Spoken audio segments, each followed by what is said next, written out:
మొన్న ఆ మధ్య ఒక వీడియో చేశా. నాకు ఎప్పుడైనా మైండ్ ఫకింగ్గా ఉంటే నేను ఏం చేస్తానంటే the music which I like most అది పెట్టుకొని గెంతులేస్తా అని. అది మంచి వేవ్స్ క్రియేట్ చేసింది. చేసింది కానీ దాని కామెంట్స్ ఏంటంటే, ఏడ్సేవలే లిక్కిమా, మేము 2 గెంతులు వేయంగానే మమ్మల్ని అలా జడ్జి చేస్తున్నారు, నువ్వేమో డాన్స్ ఏమో ఏమంటున్నావు అంటున్నారు. ఒక్కటి బంగారాలు, ఎవ్వరేమనుకుంటే మనకేంటి? వాళ్ళు ఏమైనా భూ పెడతారా? వాళ్ళు ఏమైనా నిఫ్యూజులు కడతారా? వాళ్ళు ఏమైనా క్లోత్ షెల్టర్ ఫుడ్ ఇస్తారా? ఏం లేదు, అంతే. వాళ్ళ కామెంట్లు పెట్టేంత వరకే, దేనికి పనికిరారు. అర్థమైందా? డాన్స్ ఎంత ఉపయోగం అంటే బాడీకి అంత ఉపయోగం. సీరియస్లీ చెప్తున్నాను నేను, ట్రస్ట్ మీ.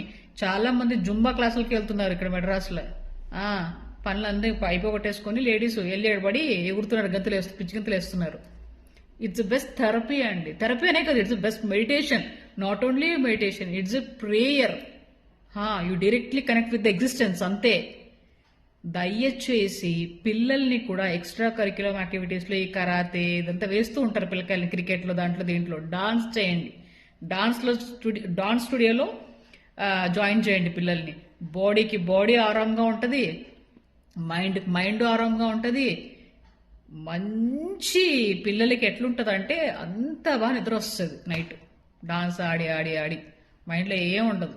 కాబట్టి dance dance dance until it disappear, అంతే.